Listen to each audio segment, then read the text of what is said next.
Hey everyone, before I dive into this wild story, please hit that subscribe button and join the channel. It means the world to me, and you won't want to miss what's coming next. It all started on a Monday morning, just another day at my corporate job as a marketing manager. I was sipping my coffee, checking emails, ready to tackle a big presentation. My inbox looked normal at first, until I noticed a weird reply from a client. They were furious, claiming I'd sent them an offensive email. I hadn't sent anything like that, not even close. I double-checked my sent folder. It was empty of any such message. My stomach dropped as I refreshed the page, hoping it was a glitch. It wasn't. More angry replies started flooding in, each one worse than the last. Clients I'd worked with for years were calling me unprofessional, even threatening to cut ties. I felt my heart race as I tried to make sense of it. Someone had gotten into my email, and they were using it to sabotage me. I immediately changed my password, but the damage was already done. My phone buzzed with a text from my boss, asking for an urgent meeting. I knew this wasn't going to be good. In the meeting, my boss's face was stone cold, her arms crossed tightly. She slid a printed email across the table, vile, insulting, and sent from my account. I tried to explain that I hadn't written it, but she wasn't buying it. "This is your email, Sarah," she said, her voice dripping with disappointment. I felt like I was in a nightmare, pleading my case to deaf ears. I showed her my clean sent folder, but she thought I'd deleted the evidence. The emails had gone to key clients, people we'd spent years building trust with. One client had already pulled a major contract, costing the company thousands. I felt the walls closing in as she questioned my professionalism. My colleagues started whispering, their glances heavy with judgment. I spent the rest of the day trying to trace the emails, but I'm no tech expert. I called IT, but they said there was no obvious breach. That night, I barely slept, replaying the day over and over. By Tuesday, things got worse. My inbox was a war zone of angry replies and confused colleagues. Someone had sent emails to my entire team, mocking their work and calling them incompetent. These weren't just clients now. My coworkers thought I'd lost it. I tried apologizing, explaining I'd been hacked, but skepticism hung in the air. My best friend at work, Lisa, pulled me aside, asking if I was okay. Even she seemed unsure, her eyes searching mine for the truth. I felt so alone, like I was screaming into a void. I spent hours combing through my account settings, looking for clues. There was a login from an unfamiliar IP address, but IT said it could be a VPN. My boss called another meeting, this time with HR. They were talking about disciplinary action, maybe even termination. I felt my career slipping through my fingers, and I had no idea how to stop it. I started researching email hacks, desperate for answers. Online forums were filled with horror stories of phishing scams and malware. I remembered clicking a link in an email a week ago. It looked legit, like a client invoice. That must have been it, but I couldn't prove it. I installed antivirus software and scanned my laptop, but it came up clean. Meanwhile, my reputation was crumbling. Clients were dropping like flies, and my boss was fielding complaints daily. I tried reaching out to the clients myself, but most didn't respond. One replied, saying they'd reported me to a trade association. My name was being dragged through the mud, and I was powerless. I cried in the office bathroom, hiding from judgmental stares. I kept thinking, how could this happen to me? I'd always been careful, or so I thought. On Wednesday, I hired a cybersecurity expert out of my own pocket. His name was Mike, and he was my last hope. He found traces of a sophisticated phishing attack in my email logs. Someone had gained access through that fake invoice link, rerouting my emails to their server. They'd been sending messages for days, perfectly mimicking my tone. Mike said it was likely a targeted attack, not random. That sent chills down my spine. Who would want to ruin me like this? He tried to trace the hacker, but they'd covered their tracks well. Meanwhile, my boss gave me an ultimatum: Prove I wasn't responsible or I'd be fired. I showed her Mike's report, but she said it wasn't enough. The company was losing money, and someone had to take the fall. I felt like I was in a Kafka novel, trapped in a system that didn't care about the truth. By Thursday, I was on thin ice. My access to company systems was restricted, and I was excluded from meetings. Colleagues stopped talking when I entered the room, their silence louder than words. I kept working with Mike, who found more evidence of tampering in my account. The hacker had set up forwarding rules, sending copies of my emails to an unknown address. It was creepy, knowing someone was watching my every move. I started wondering if it was someone I knew, an ex-coworker, a rival, maybe even a client with a grudge. I made a list of anyone who might hate me enough to do this. It was short, but the thought of betrayal stung. I felt paranoid, checking over my shoulder constantly. My boss called me in again, saying the board was discussing my termination. I begged for more time, but she just shook her head. That night, I couldn't sleep again. I kept refreshing my email, hoping for a miracle.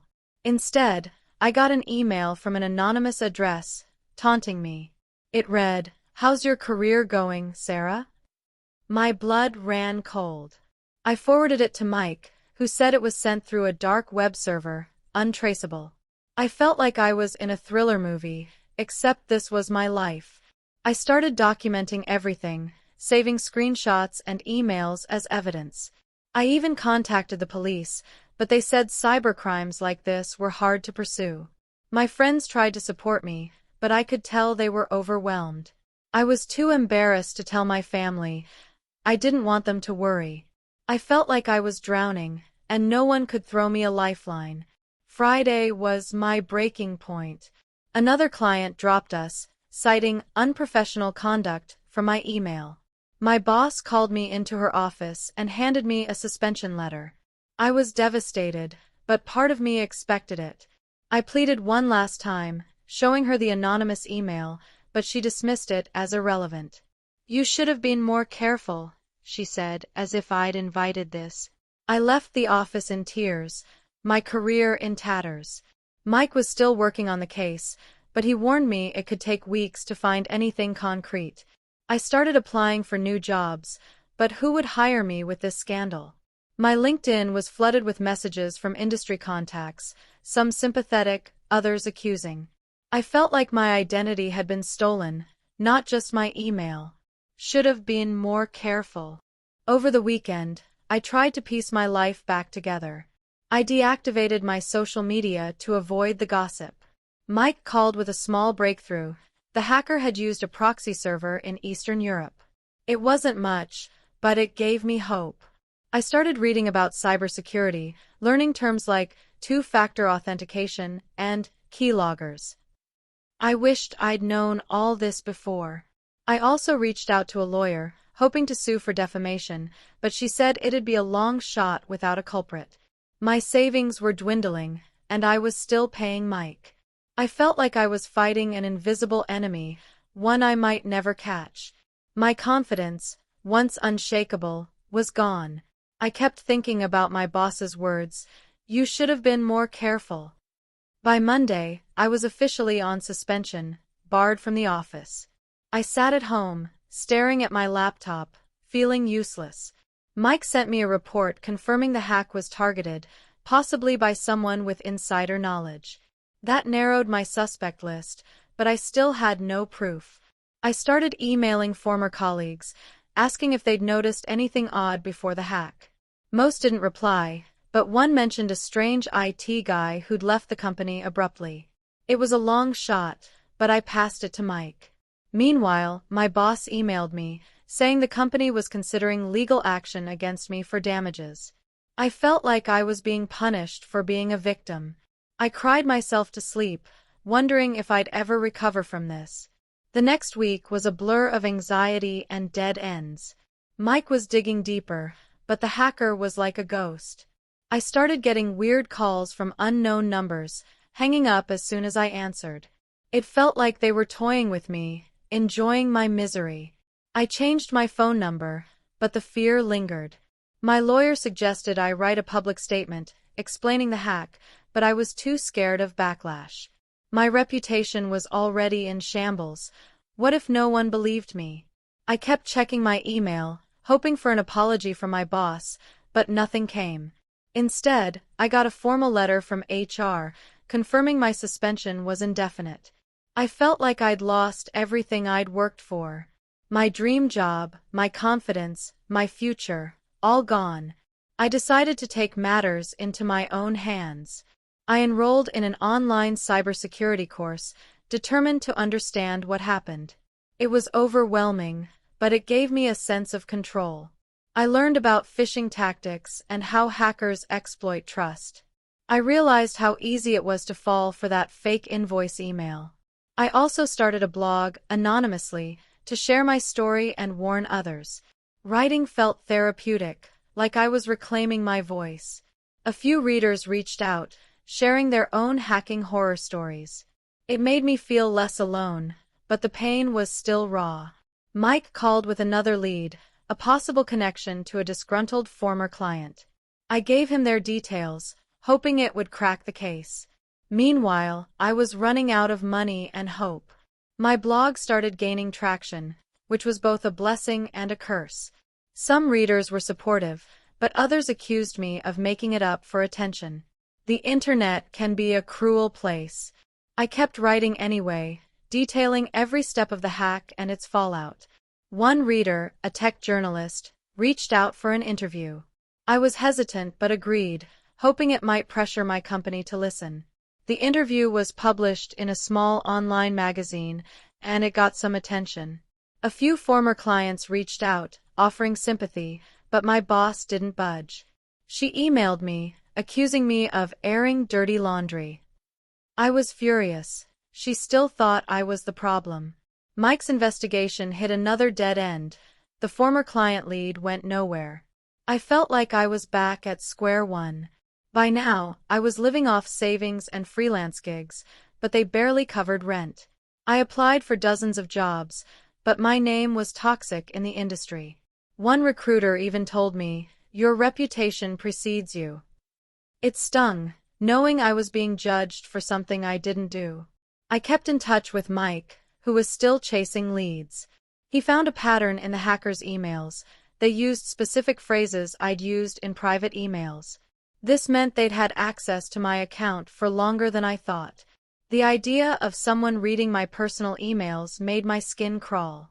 I started using a new email provider with stronger security, but it felt like locking the barn after the horse was gone. My lawyer suggested mediation with my company, but I wasn't ready to face them. I needed proof first. One night, I got a breakthrough. Mike found a digital footprint linking the hack to a freelance IT contractor who'd worked for my company. His name was Greg, and he'd been fired for misconduct months earlier.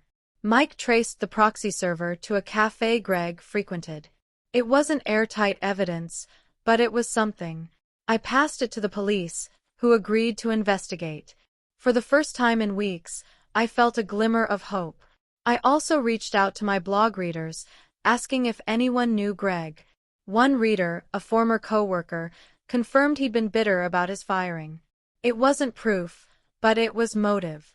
I started to believe I might clear my name. Meanwhile, my company sent me a severance offer, contingent on signing an NDA. I refused. I wasn't going to be silenced. The police investigation moved slowly, but I felt empowered. I kept blogging, sharing updates about the case. My story was resonating, and I started getting messages from other hacking victims. It gave me purpose, like I was turning my pain into something meaningful. Mike warned me to be careful. If Greg was the hacker, he might escalate.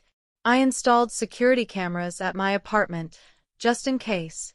My lawyer drafted a letter to my company, demanding they retract their accusations.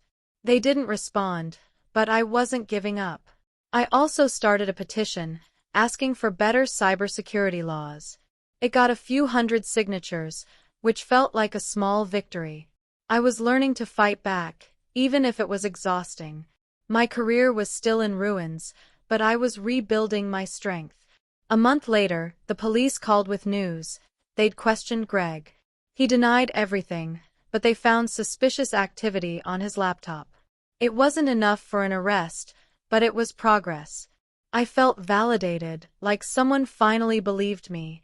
I shared the update on my blog, and it went viral. The tech journalist reached out again, wanting to do a follow-up. This time, I was ready to show my face and tell my story publicly. The article got picked up by a major outlet, and suddenly, my company was under scrutiny. My boss called me, her tone softer than before. She offered to reinstate me, but I wasn't sure I wanted to go back. The trust was gone, and I'd found a new passion in advocacy. I told her I'd think about it, but I was done begging. The publicity put pressure on my company to investigate the hack themselves. They hired an external cybersecurity firm, and I shared Mike's findings with them. Slowly, the truth started coming out. The firm confirmed the phishing attack and cleared my name internally. My boss sent a formal apology, but it felt hollow after everything. I was still suspended, and the severance offer was off the table. I decided to focus on my blog, which was now my main source of income through donations and sponsorships. I also started a YouTube channel, sharing cybersecurity tips for beginners. It wasn't the career I'd planned, but it felt right. I was turning my trauma into something positive, helping others avoid my fate. Greg was still under investigation, but I was learning to let go of the need for revenge. By now, I was a different person. The hack had taken so much, but it also gave me a new purpose. I was invited to speak at a cybersecurity conference, my first public appearance since the ordeal. I was nervous, but the audience was supportive. They clapped when I shared how I'd fought back, and it felt like a turning point. I started consulting for small businesses, helping them secure their emails. It wasn't glamorous, but it paid the bills. The police investigation was ongoing, but I wasn't holding my breath. I'd learned that justice moves slowly, if at all.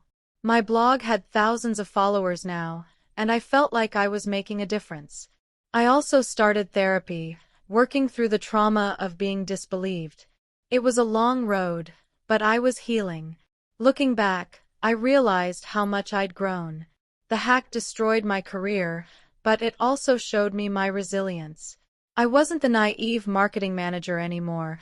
I was a cybersecurity advocate with a mission. My company eventually settled with me, offering compensation without admitting fault. I used the money to fund my advocacy work and pay off debts. Greg was never charged, but the police kept his file open. I was okay with that. I'd found peace in my new path. My YouTube channel was growing, and I was planning an online course. I also connected with other victims, forming a support network. We shared stories, tips, and hope. I wasn't alone anymore, and that made all the difference. I still checked my email obsessively, but I was learning to trust again. 6 months later, I was thriving in ways I never expected. My online course launched, teaching people how to protect their digital lives. It was a hit, with thousands of sign-ups in the first week. I was also invited to speak at more conferences, sharing my story and expertise. My blog had become a go-to resource for hacking victims, and I was proud of that. I even got an email from a former client, apologizing for doubting me. It meant more than they could know. My old company reached out again, offering me a consultant role, but I declined. I was done with corporate life. My future was in advocacy. Mike became a close friend, and we were working on a book about my experience. The police had no new leads on Greg, but I wasn't letting that define me. I was moving forward, stronger than ever. The hardest part was rebuilding trust, not just in others, but in myself. I second-guessed every click, every email, every link. Therapy helped me work through that paranoia. I also learned to forgive my boss and colleagues, who were just reacting to what they saw. It didn't excuse their lack of faith, but it freed me from bitterness. My YouTube channel was now monetized, giving me a steady income. I used some of it to fund free workshops for small businesses. Helping others felt like my calling, and it kept me grounded. I also started mentoring young women in tech, encouraging them to learn about cybersecurity. My story was no longer just a tragedy, it was a catalyst for change. I was grateful for that, even if the journey was painful. One day, I got an email from a woman who'd read my blog. She'd been hacked too, losing her small business in the process. Her story was so similar to mine, it gave me chills. I invited her to join my support network, and we became fast friends. Together, we lobbied for stronger cybercrime laws, meeting with local lawmakers. It was empowering to turn our pain into action. My course was updated with new modules, and I hired a small team to help manage it. I was no longer just a victim, I was a leader in my own right. My old life felt like a distant memory, but I carried its lessons with me. I also started dating again, cautiously letting someone new into my world. It wasn't easy, but it was a start. The police finally closed Greg's case due to lack of evidence. I was disappointed but not surprised. Cybercrimes are hard to prosecute, especially without a smoking gun. I focused on what I could control: my work, my advocacy, my healing. My book with Mike was almost finished, and we had a publisher interested. It felt surreal, seeing my name on a manuscript.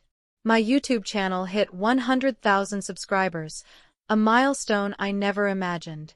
I celebrated by hosting a live Q&A, answering questions about cybersecurity.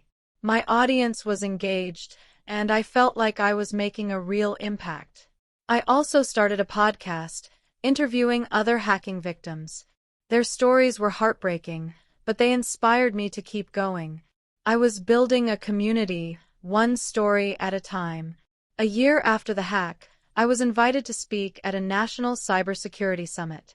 It was a huge honor, and I shared the stage with industry experts.